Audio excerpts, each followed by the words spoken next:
Coming up on FYI, our questions about the war in Ukraine answered, incredible dogs who are saving people's lives, and tryouts for future Paralympic athletes. First, you might have seen news about the war between Ukraine and Russia and how it's been escalating recently. We know lots of you are worried about it, so what's been going on? Almost 3 years ago now, Russian President Vladimir Putin decided it was time Ukraine became part of Russia and ordered an illegal invasion of the neighbouring country. It's been a long and grueling war that has devastated parts of Ukraine. Thousands on both sides have died and millions have had to flee their homes. Over the course of the war, countries like the UK and the USA have been supporting Ukraine by providing weapons, including long-range missiles, to defend itself against Russia. These weapons were only to be used on Russian targets within Ukraine. But recently, the current American President, Joe Biden, gave the Ukrainian President, Volodymyr Zelensky, permission to fire long-range missiles inside Russia for the first time. It's also been reported that Ukraine has fired UK-made missiles inside Russia. Putin has warned that if other countries allow Ukrainian forces to launch missiles at Russia, it could start a bigger conflict. These recent events have led to scary headlines about a possible World War III, and lots of us are worried about what this means for the UK. So we took our questions and concerns to Sky News' military expert, Sean Bell. The UK and the USA have allowed the Ukraine to fire their long-range missiles over the border. But does that now mean that the UK will have to enter the war? Thanks, Xavier. There's a lot of confusion over the use of weapons in this conflict. One has to remember that it's Russia that invaded Ukraine. Russia has been attacking Ukraine's energy infrastructure, its logistics hubs, its railway stations, its airfields, using long-range weapons. Now, Ukraine has struggled to defend itself. The West, America and the UK particularly, have been providing a lot of weapons to Ukraine to help them. But for all sorts of reasons of sensitivity, some of those weapons, we were reluctant to let the Ukrainians use those against Russian territory. That restriction has now been lifted because if you don't do that, Ukraine is trying to fight Russia with one arm tied behind its back. With all that's going on around the globe right now, especially the war in Ukraine, I'm getting a little concerned about the prospect of World War III. If this were to happen, how do you think this would affect my parents? Rosie, this is a question I get asked all the time, and the short answer is we're not on the verge of World War III. I served in the military 35 years ago. We were worried about the former Soviet Union and now Russia, but actually Russia has struggled against Ukraine. It's lost a load of tanks and fighter jets, and frankly it's had a real mauling at the hands of Ukraine, and therefore it's very, very unlikely that Russia will be in any fit state to attack anybody else anytime soon. Is Donald Trump really going to stop the Russia-Ukraine war in just 24 hours? Thanks, Max. A really interesting question. Former President Trump has now been re-elected in America. He'll take the reins on the 20th of January, and he's made lots of fairly wild claims about a lot of things, including ending the war in Ukraine within 24 hours.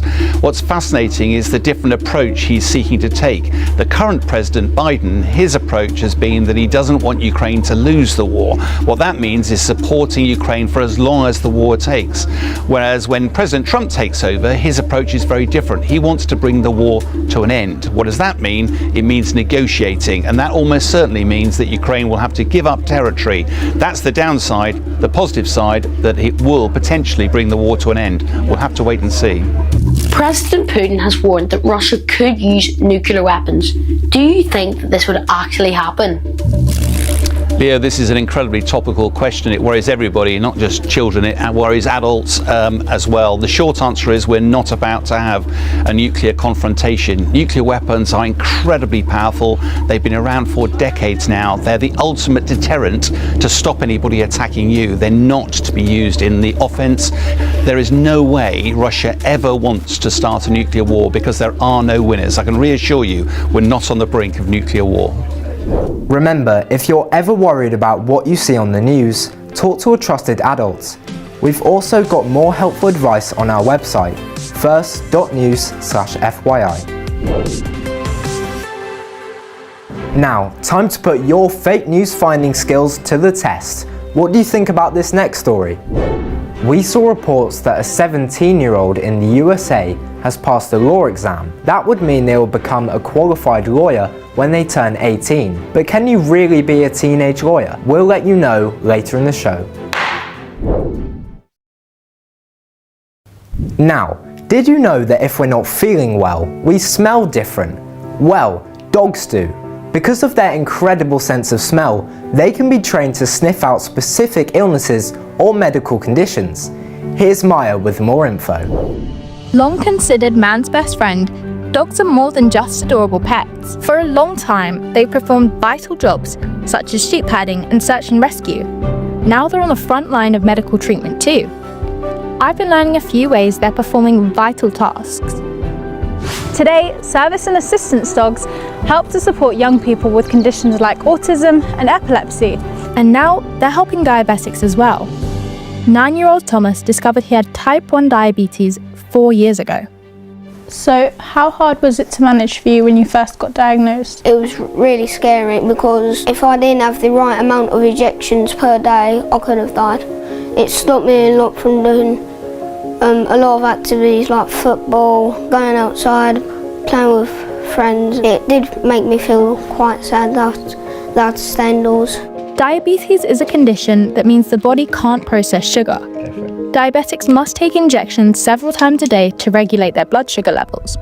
Very high or low sugar levels can be extremely serious, and they meant that Thomas was taken to hospital in an ambulance several times. It was really scary because we nearly lost him. His sugar level should be between 5 and 10, but he's gone as low as 1.9 and all the way up to 32, and that can change quite quickly. Then, Thomas was offered a lifeline when he was paired up with Poppy, who'd been trained by the charity Hypo Hounds. So, what is Poppy able to do? So she has a really strong sense of smell, and she detects either when I'm low or when I'm high. If she detects when I'm high, she circles around in front of you. But if she detects I'm low, she paws you. Like that. Like that. In fact, that's exactly what Poppy was doing as we were filming. So after a quick break for Thomas to have some sugar, I wanted to find out what difference Poppy has made to his life. So actually she saved my life once. I was really ill. My little machine that tells what my sugar levels are, it was saying it was bang on in the middle, but she was saying it was wrong. And then that's when we realised the machine was actually being really wrong. She actually saved me from a diabetic coma. So, how much do you appreciate having Poppy in your life? I really appreciate it. Like, she's a brilliant dog. I can play football now, I can play with my friends. It just makes it feel like a normal life. It just makes me feel more connection with the world. But as well as helping individuals like Tom, This week, we saw shocking footage of floods across parts of the UK after Storm Bert and Storm Connell hit.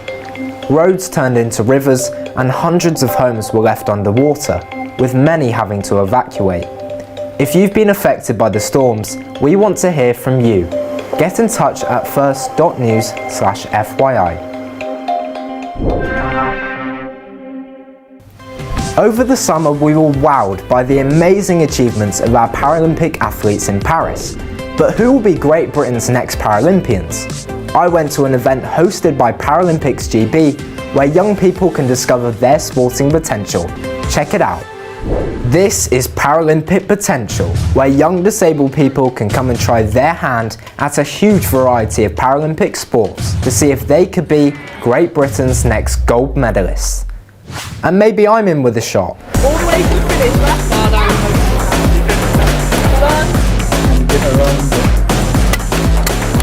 Yeah! As well as trying out some of the Paralympic sports, there's even a chance to meet some medalists from this year's games and get some top tips from them. 14-year-old table tennis player Blai Toomey was one of the youngest medalists for Great Britain. She brought home 2 bronze medals for the team.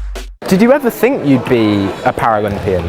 I mean, I've always wanted to be a Paralympian since I was like 4 years old or something. Wow. I just wanted to find the sport, and I think I found my sport.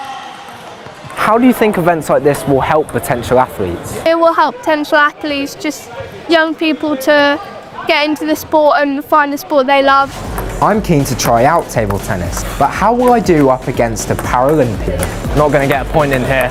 Oh! Unlucky. Well, I think I'll need a bit more practice before scoring against a medalist, but I'm hoping I'll do better at cycling. Paracyclist Matt Robertson also brought home a bronze medal from Paris this summer, and as a keen cyclist myself, I can't wait to get some tips.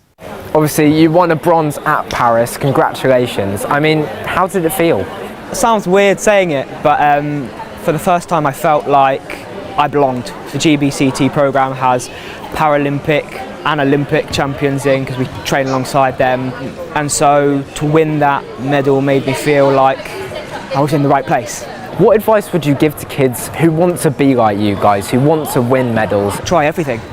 When you're young, you never really know much about yourself. It's being adaptable, it's not being afraid of the difference, and ultimately get active. I reckon I could go about 1 billion miles an hour on this thing. That is hard work. So, how have others found today? I've really enjoyed the wheelchair rugby. I've just done that. It was really fun. I saw you doing that, you were really good. Yeah, and I also enjoyed the table tennis. Why do you think that days like Paralympic potential are so important? It's just like a nice chance where you can find the sport that suits you, see other people play. Do you think meeting or talking to other Paralympians today has been really inspirational to you? Yeah, it's been really good just seeing them here with their medals from Paris. It just shows that you're never too young to do it. It's amazing that disabled people can take part in all these activities, and who knows, the next Paralympian might have just found their sport. We know that lots of you dashed out to the cinema to see Wicked last weekend because the film has broken box office records. It was the best-selling opening weekend for a movie based on a Broadway show worldwide. Here's some wicked facts about the film. The story of The Witches of Oz is based on the popular musical that started out as a theatre show in the USA and has been running in London's West End for 18 years. The name of the Wicked Witch, Elphaba, was created by taking the phonetic pronunciation of the original Wizard of Oz author, L. Frank Baum's initials, LFB, which became Elphaba. Cynthia Erivo, who plays Elphaba, said it could take up to 4 hours to cover her skin in green makeup. She also had to have prosthetic ears to cover up her piercings. Ariana Grande said she had voice and acting lessons every day for 6 months because she wanted the role of Glinda so badly. She said she had to put in the work to earn the role. So, did you work out this week's fake news or fact story?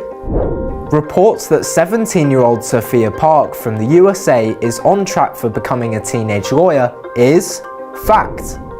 She started online law school when she was only 13 years old, and at 17, she has become the youngest person in California to pass a difficult law exam, and will be a qualified lawyer once she turns 18. And it seems teen lawyers run in the family. Her older brother also qualified as a lawyer at age 18. You can always rely on FYI to tell the truth, the whole truth, and nothing but the truth. That's about it from us, but we'll see you next week for more of the news that matters to you. Bye!